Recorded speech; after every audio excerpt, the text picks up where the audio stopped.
Background of erstwhile indirect taxes. erstwhile means former അല്ലെങ്കിൽ old indirect ടാക്സസിൻ്റെ background.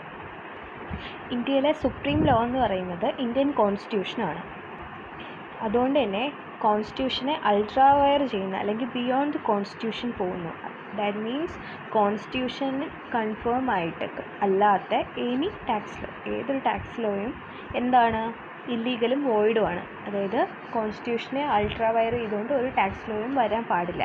അങ്ങനെ കോൺസ്റ്റിറ്റ്യൂഷനുമായിട്ട് conformity ഇല്ലാത്ത ഏതൊരു ടാക്സ് ലോയിനെയും നമ്മൾ ഇല്ലീഗലും വോയിഡുമായിട്ടാണ് കാണുന്നത്. ലെജിസ്ലേച്ചർ മേക്ക് ചെയ്യുന്ന അല്ലെങ്കിൽ ലെജിസ്ലേച്ചറാൽ അതായത് ലീഗലി മേക്ക് ചെയ്യപ്പെടുന്ന സബ്ജക്റ്റ് മാറ്ററെ നമുക്ക് മൂന്നായിട്ട് കാറ്റഗറൈസ് ചെയ്യാൻ പറ്റും. ആർട്ടിക്കിൾ 246 നമ്മൾ ഷെഡ്യൂൾ 7 കൂടെ റീഡ് ചെയ്യണം. അത് എന്ത് ചെയ്യുന്നുണ്ട്, ലോയിൻ്റെ സബ്ജക്റ്റ് മാറ്ററിനെ എന്തായിട്ട് കാറ്റഗറൈസ് ചെയ്യുന്നു, മൂന്നായിട്ട് കാറ്റഗറൈസ് ചെയ്യുന്നു. ആ 3 കാറ്റഗറീസ് എന്ന് പറയുമ്പോൾ ലിസ്റ്റ് 1, ലിസ്റ്റ് 2, ലിസ്റ്റ് 3. ലിസ്റ്റ് 1 എന്ന് പറയുന്നത് യൂണിയൻ ലിസ്റ്റ്. 7th ഷെഡ്യൂളിലെ ലിസ്റ്റ് 1 എന്ന് പറയുന്നത് യൂണിയൻ ലിസ്റ്റ്. സെൻട്രൽ ഗവൺമെൻറ്റിന് മാത്രമേ ഈ ലിസ്റ്റിൽ കൊടുത്തിട്ടുള്ള സബ്ജക്റ്റ് മാറ്റേഴ്സിൻ്റെ മുകളിലുള്ള പവർ ഓഫ് ലെജിസ്ലേഷൻ, അതിൻ്റെ മുകളിൽ ലോ മേക്ക് ചെയ്യാനുള്ള പവർ ആർക്ക് മാത്രമേ ഉള്ളൂ, സെൻട്രൽ ഗവൺമെൻറ്റിന് മാത്രമേ ഉള്ളൂ. ലിസ്റ്റ് 2 എന്ന് പറയുന്ന സ്റ്റേറ്റ് ലിസ്റ്റ്. ഈ ലിസ്റ്റിൽ പറയുന്ന സബ്ജക്റ്റ് മാറ്റേഴ്സിൻ്റെ മുകളിൽ ലോ മേക്ക് ചെയ്യാനുള്ള പവർ സ്റ്റേറ്റ് ഗവൺമെൻറ്റിന് മാത്രമേ ഉള്ളൂ.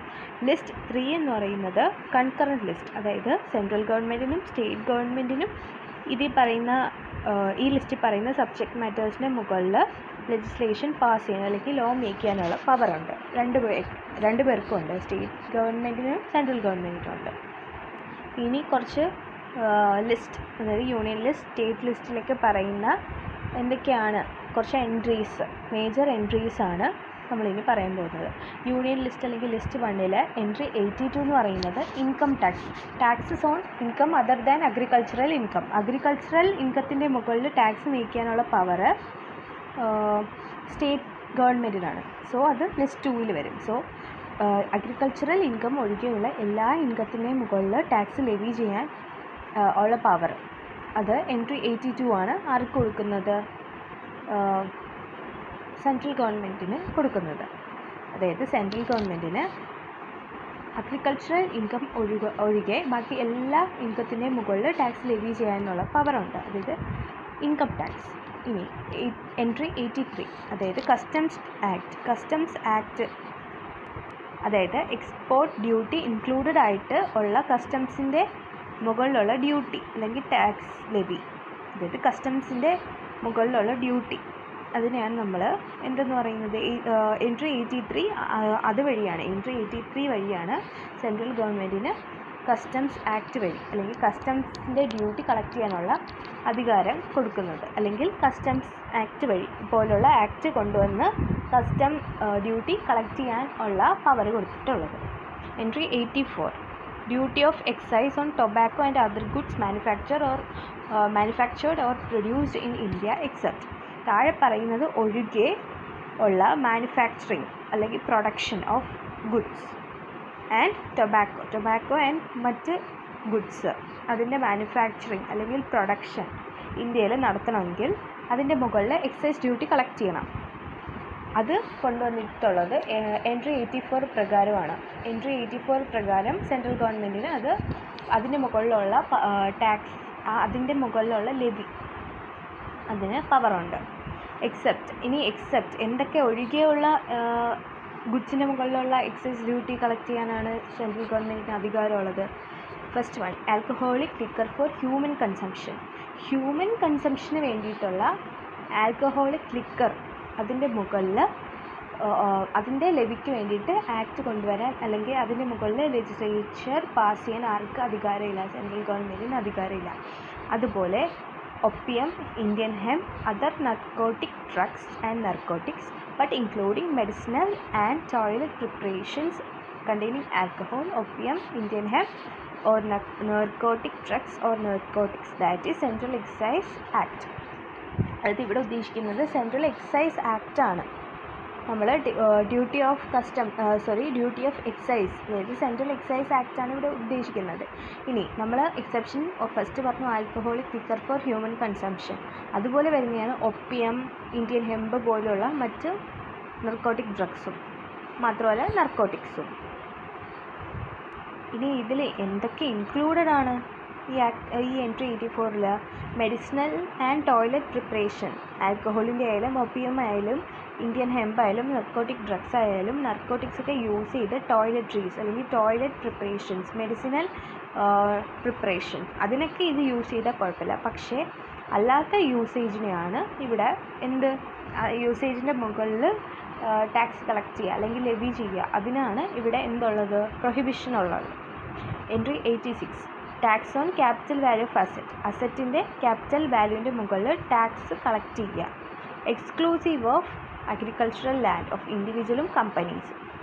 Exclusive of agricultural land of ഇൻഡിവിജ്വൽസും കമ്പനീസും എക്സ്ക്ലൂസീവാണ്. അല്ലാതെയുള്ള അസറ്റിൻ്റെ ക്യാപിറ്റൽ വാല്യൂവിൻ്റെ മുകളിൽ ടാക്സ് കളക്ട് ചെയ്യാൻ എൻട്രി 86 വഴി പവർ കൊടുത്തിട്ടുണ്ട്.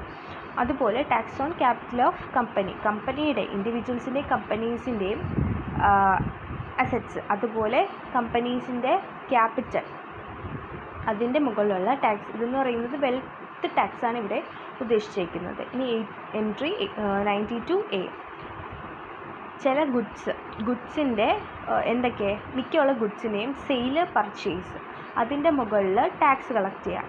Other than news paper excluded ആണ്. എങ്ങനെയുള്ള ന്യൂസ് പേപ്പറിൻ്റെ പർച്ചേസ് അല്ലെങ്കിൽ സെയില്? ഇങ്ങനെയുള്ള പർച്ചേസ് സെയില് ഇൻ്റർസ്റ്റേറ്റ് ട്രേഡ് അല്ലെങ്കിൽ കൊമേഴ്സിൻ്റെ സമയത്ത് ഉള്ളതായിരിക്കും. അതിന് എക്സ്ക്ലൂഡ് ചെയ്തിട്ടുണ്ട്, അതിനെ ഇവിടെ കൊണ്ടുവന്നിട്ടില്ല. ബാക്കിയുള്ള ഗുഡ്സിൻ്റെ മുകളിൽ ഇതെല്ലാം പറയുന്നത് എന്താണ്? ഏർസ്റ്റ്വൈൽ ഇൻഡയറക്റ്റ് ടാക്സസ്, അതായത് ഫോമർ അല്ലെങ്കിൽ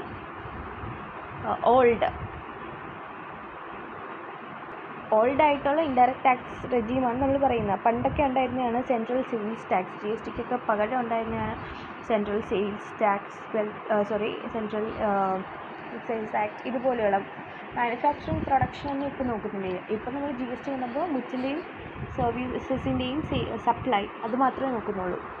എനിവേ, സോ എൻട്രി 92A ഇവിടെ ഉദ്ദേശിക്കുന്നത് സെൻട്രൽ സെയിൽസ് ടാക്സ് ആണ്. ഇവിടെ ഉദ്ദേശിക്കുന്നത് ഇൻറ്റർസ്റ്റേറ്റ് ട്രേഡാണ്. ഇൻറ്റർസ്റ്റേറ്റ് ട്രേഡാണ് നമ്മളിവിടെ ഉദ്ദേശിക്കുന്നത്. അവിടെ ന്യൂസ് പേപ്പർ എക്സ്ക്ലൂഡഡ് ആണ്. ഇനി എൻട്രി 92C എന്ന് പറയുമ്പോൾ സർവീസസിന് മുകളിലുള്ള ടാക്സ്, അതായത് സർവീസ് ടാക്സ്. എൻട്രി 97 എന്ന് പറയുമ്പോൾ any other matter not enumerated in list 2 or list 3. List 2ലും ലിസ്റ്റ് 3ലും പറഞ്ഞിട്ടില്ലാത്ത എന്ത് മറ്റ് matters including tax not mentioned in either of those lists, including ഇതിലൊന്നും പറഞ്ഞിട്ടില്ലാത്ത ടാക്സും ഏതൊരു ടാക്സും, ഇതെല്ലാം എൻട്രി 97 വഴി യൂണിയൻ ലിസ്റ്റ് അല്ലെങ്കിൽ യൂണിയൻ ലിസ്റ്റിലാണ് വരുന്നത്. സോ സെൻട്രൽ ഗവൺമെൻറ്റിന് ഇതിൻ്റെയൊക്കെ മുകളിലുള്ള ടാക്സ് കളക്ട് ചെയ്യാൻ വേണ്ടിയിട്ട് ലെജിസ്ലേച്ചർ മേക്ക് ചെയ്യാനുള്ള പവറുണ്ട്. Next state list 2. Entry 54 92A നമ്മൾ പറഞ്ഞിട്ടുള്ളത് എന്താണ്? ഇൻ്റർസ്റ്റേറ്റ് ട്രേഡാണ്. ഇവിടെ എൻട്രി 54 സ്റ്റേറ്റ് ലിസ്റ്റ് പറയുന്നത് ഗുഡ്സിൻ്റെ സെയിൽ അല്ലെങ്കിൽ പർച്ചേസ്, അതിന് മുകളിലുള്ള tax other than newspaper subject to provisions of entry 92A of list 1. അതായത് ഇവിടെ ഉദ്ദേശിക്കുന്നത് ഇൻ്റർസ്റ്റേറ്റ് അല്ല, ഇൻട്രാസ്റ്റേറ്റ് ആണ്. സ്റ്റേറ്റിൻ്റെ ഉള്ളിൽ ഉള്ള sale and purchase of goods ആണ്, എക്സെപ്റ്റ് ചെയ്ത് ന്യൂസ് പേപ്പർ. സോ ഇവിടെ ഉദ്ദേശിക്കുന്നത് സ്റ്റേറ്റ് ലെവൽ VAT ആണ്, value added tax. State level VAT ആണ് എൻട്രി 54 അവർ ഉദ്ദേശിക്കുന്നത്. നെക്സ്റ്റ് എൻട്രി 46 അഗ്രികൾച്ചറൽ ഇൻകത്തിൻ്റെ മുകളിലുള്ള ടാക്സ്. നമ്മൾ ലിസ്റ്റ് 1 എൻട്രി 82 അഗ്രികൾച്ചറൽ ഇൻകം ഒഴികെയുള്ള ഇൻകത്തിൻ്റെ മുകളിലുള്ള ടാക്സ് ആണ്, അത് ആണ് ഇൻകം ടാക്സിൽ ഇൻക്ലൂഡഡ് ആയിട്ട് ഉണ്ടായിരുന്നത്.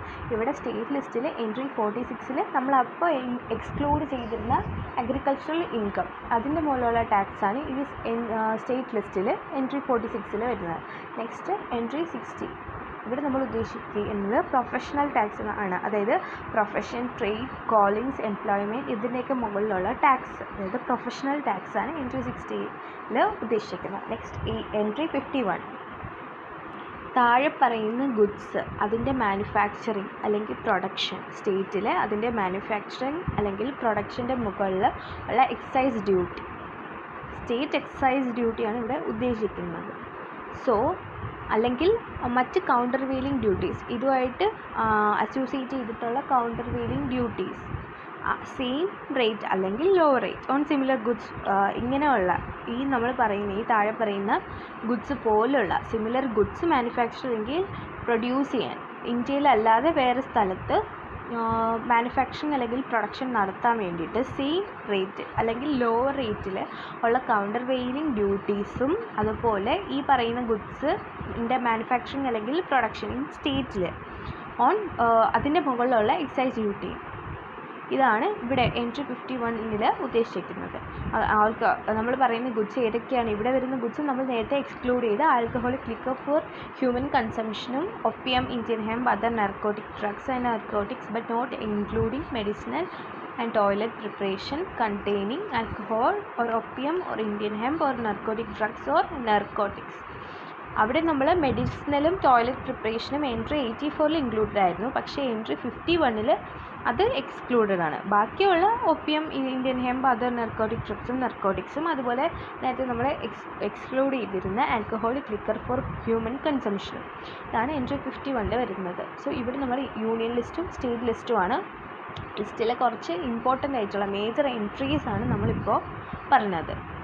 ഈ എൻട്രീസ് ഇതിൽ പറഞ്ഞിരിക്കുന്ന കാര്യത്തിന് മുകളിൽ ലോ മേക്ക് ചെയ്യാനുള്ള പവർ യൂണിയൻ ലിസ്റ്റ് ആണെങ്കിൽ സെൻട്രൽ ഗവൺമെൻറ്റിനും സ്റ്റേറ്റ് ലിസ്റ്റ് ആണെങ്കിൽ സ്റ്റേറ്റ് ഗവൺമെൻറ്റിനും ഉണ്ട്. ഇതിനെയെല്ലാം കേർബ് ചെയ്തുകൊണ്ട് ഇതിനെയെല്ലാം യൂണിഫൈ ചെയ്യാൻ വേണ്ടിയിട്ട് ആര് വന്നു? GST വന്നു.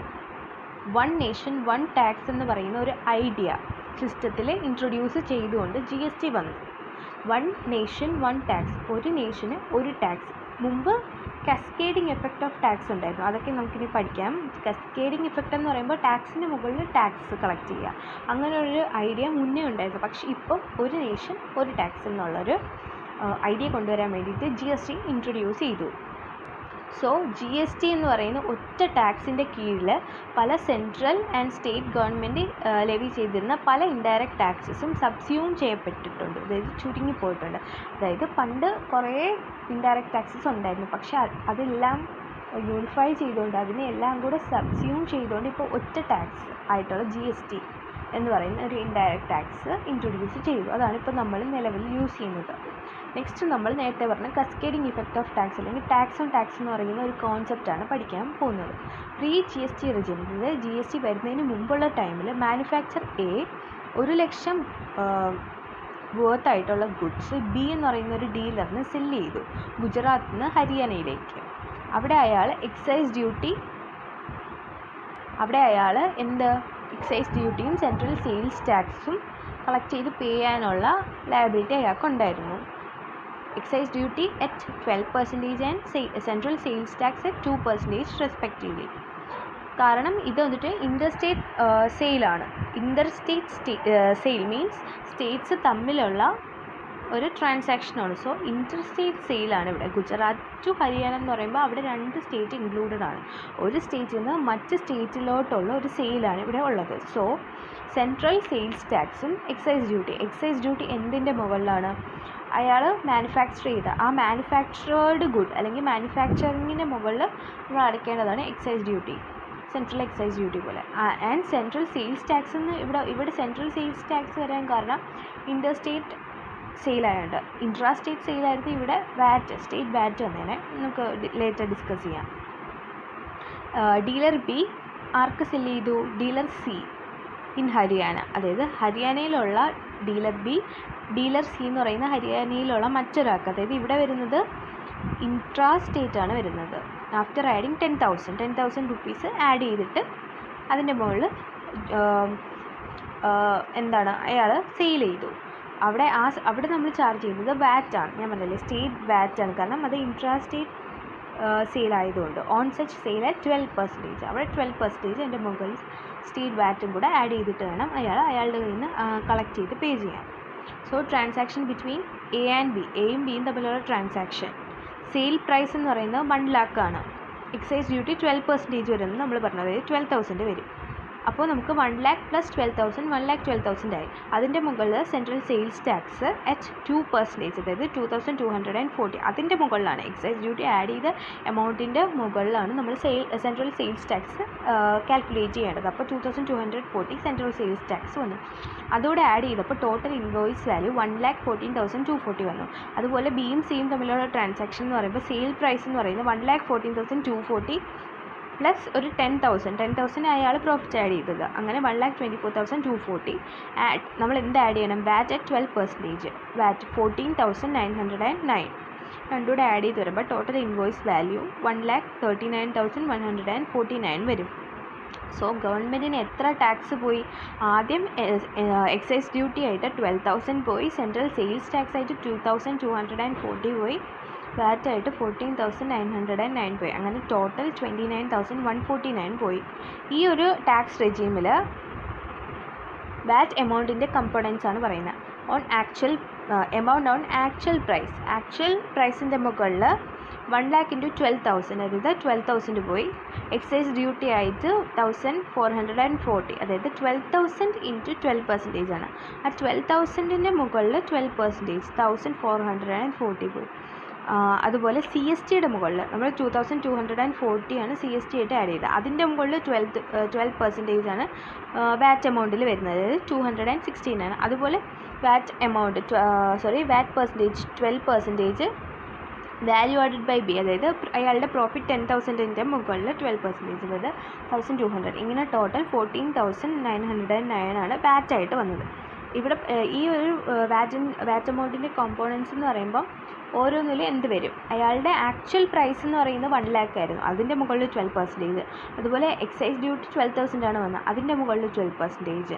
അതുപോലെ സെൻട്രൽ സെയിൽസ് ടാക്സ് 2,240 വന്നു, അതിൻ്റെ മുകളിൽ 12%. വാല്യൂ ആഡഡ് എന്ന് പറയുമ്പോൾ അവിടെ പ്രോഫിറ്റ് ആഡഡ് ബൈ ബി ആണ്. ഡീലർ ബി ആഡ് ചെയ്ത പ്രോഫിറ്റ് 10,000ൻ്റെ മുകളിൽ 12%. ഇങ്ങനെ ടോട്ടൽ 14,909 ആണ് വാറ്റ് എമൗണ്ട് ആയിട്ട് വന്നത്. ഡീലർ ബിക്ക് എക്സൈസ് ഡ്യൂട്ടിയുടെയും സി എസ് ടിയുടെയും ക്രെഡിറ്റ് അവൈലബിൾ അല്ലാത്തതുകൊണ്ട് തന്നെ എക്സൈസ് ഡ്യൂട്ടിയും സി എസ് ടിയും നമ്മൾ കോസ്റ്റായിട്ട് തന്നെ കൺസിഡർ ചെയ്യണം. മാത്രമല്ല അയാൾ ഫെർദർ ടാക്സ് കമ്പോണൻസിൻ്റെ മുകളിൽ വാറ്റ് പേ ചെയ്യാനും ലയബിൾ ആവും. ഇങ്ങനെ ടാക്സ് ഓൺ ടാക്സ് വരുന്നതിനാണ് നമ്മൾ കസ്കേഡിങ് ഇഫക്റ്റ് ഓഫ് ടാക്സ് എന്ന് പറയുന്നത്. ഇത് ഇൻഫ്ലേഷന് കാരണമാകുന്നു.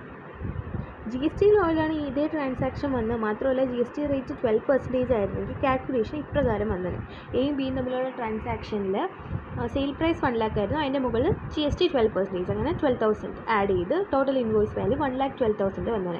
അതുപോലെ ബിയും സിയും തമ്മിലുള്ള ട്രാൻസാക്ഷനിൽ സെയിൽ പ്രൈസ് 1,00,000 പ്ലസ് 10,000 അയാൾ പ്രോഫിറ്റ് ആഡ് ചെയ്തു, അല്ലെങ്കിൽ വാല്യൂ ആഡ് 10,000 വരും. രണ്ടുകൂടെ ആഡ് ചെയ്ത എമൗണ്ടാണ് 1,10,000. അതിൻ്റെ മുകളിൽ ജി എസ് ടി 12%, 13,200. രണ്ടുകൂടെ ആഡ് ചെയ്യുമ്പം ടോട്ടൽ ഇൻവോയ്സ് വാല്യൂ 1,23,200 വരും. ഇനി ഗവൺമെൻറ്റിലേക്ക് അടയ്ക്കേണ്ടത്, ബി എന്ന് പറയുന്ന ഡീലർ ഗവൺമെൻറ്റിലേക്ക് എത്ര അടയ്ക്കേണ്ടി വരും? ഇവിടെ നമുക്ക് ജി എസ് ടിയുടെ കേസിൽ ഇൻപുട്ട് ടാക്സ് ക്രെഡിറ്റ് അവൈലബിൾ ആണ്. ആദ്യം അയാൾ ഇൻപുട്ട് ടാക്സ് പേ ചെയ്തിരുന്ന 12,000 അയാൾക്ക് ഇവിടെ ക്ലെയിം ചെയ്യാം. ബാക്കി അയാൾ അടച്ചാൽ മതി ഗവൺമെൻറ്റിലേക്ക്. സോ 13,200 എന്ന് പറയുന്നത് ജി എസ് ടി, ബിയും സിയും തമ്മിലുള്ള ട്രാൻസാക്ഷനിൽ വന്ന ജി എസ് ടി. ആ ഔട്ട്പുട്ട് ടാക്സിന് നമ്മൾ നേരത്തെ അടച്ചിട്ടുള്ള, ഓൾറെഡി അയാൾ 12,000 എയിൻ്റെ കയ്യിൽ നിന്ന് വാങ്ങിയപ്പോൾ ബി അടച്ചിട്ടുണ്ട്. സോ പർച്ചേസ് പ്രൈസിൻ്റെ മുകളിൽ അടച്ച ടാക്സ്, ആ ഇൻപുട്ട് ടാക്സ് അയാളുടെ ഔട്ട്പുട്ട് ടാക്സിൽ നിന്ന് കുറച്ചിട്ട് നെറ്റ് ഔട്ട്പുട്ട് ടാക്സ് അയാൾ ഗവൺമെൻറ്റിലേക്ക് പേ ചെയ്താൽ മതി. സോ 13,200-ന് 12,000 കുറച്ച് ബാക്കി 1,200 ഗവൺമെൻറ്റിലേക്ക് അടച്ചാൽ മതി. സോ ആദ്യം എയും ബിയും തമ്മിലുള്ള ട്രാൻസാക്ഷനിൽ 12,000 അയാൾ അടച്ചു, അതായത് ഡീലർ ബി അടച്ചിട്ടുണ്ട്. അതുപോലെ ഇപ്പോൾ 1,200, അതിൻ്റെ ബാക്കി 1,200 കൂടെ ആഡ് ചെയ്ത് 13,200 ടോട്ടൽ ഗവൺമെൻറ്റിലേക്ക് ഇൻകം ആയിട്ട് പോയിട്ടുണ്ട്, ടാക്സ് ആയിട്ട് ജി എസ് ടി ആയിട്ട് പോയിട്ടുണ്ട്. ഡീലർ എക്ക് ഡീലർ ബി അടച്ച, ഡീലർ എയുടെ കയ്യിൽ നിന്ന് പർച്ചേസ് ചെയ്തപ്പോൾ ഡീലർ ബി പേ ചെയ്ത ജി എസ് ടിയുടെ ക്രെഡിറ്റ് ഡീലർ ബിക്ക് അവൈലബിൾ ആയതുകൊണ്ട് തന്നെ അതിന് കോസ്റ്റായിട്ട് കാണേണ്ട ആവശ്യമില്ല. ഈ ഒരു രീതിയിൽ ജി എസ് ടി എന്ത് എലിമിനേറ്റ് ചെയ്യുന്നു? ടാക്സിൻ്റെ കസ്കേഡിങ് എഫക്റ്റിനെ എലിമിനേറ്റ് ചെയ്യുന്നു. അതുകൊണ്ട് തന്നെ പ്രൈസ് ലോവർ ആയിരിക്കും. നേരത്തെ നമുക്ക് എത്ര ടോട്ടൽ വന്നു? ടോട്ടൽ ഇൻവോയ്സ് ലാസ്റ്റ് 1,39,149 വന്നു. പക്ഷേ ഇപ്പോൾ എത്രയേ വരുന്നുള്ളൂ? 1,23,200. സോ പ്രൈസിൽ ഒരു റിഡക്ഷനും നമുക്ക് ഈ ഒരു GST വന്നുകൊണ്ട് കൊണ്ടുവരാൻ പറ്റിയിട്ടുണ്ട്. സോ GST വന്നുകൊണ്ട് ടാക്സ് ഓൺ ടാക്സ് അല്ലെങ്കിൽ കസ്കേഡിങ് ഇഫക്റ്റ് ഓഫ് ടാക്സ് എലിമിനേറ്റ് ചെയ്യാൻ പറ്റി. അതുപോലെ പ്രൈസിനെ ലോവർ ആക്കാൻ പറ്റി, അല്ലെങ്കിൽ പ്രൈസ് റെഡ്യൂസ് ചെയ്യാനും സാധിച്ചു. സോ ഇത്രയാണ് background of erstwhile indirect taxes അല്ലെങ്കിൽ ഫോമർ ഇൻഡയറക്റ്റ് ടാക്സസിൻ്റെ ബാക്ക്ഗ്രൗണ്ട്. ടാക്സസ് GST വരുന്നതിന് മുമ്പ് പല ഇൻഡയറക്റ്റ് ടാക്സസ് ഒക്കെ ഉണ്ടായിരുന്നു. സോ അതിൻ്റെ ബാക്ക്ഗ്രൗണ്ടാണ് നമ്മൾ ഇപ്പോൾ ഡിസ്കസ് ചെയ്തിട്ടുള്ളത്.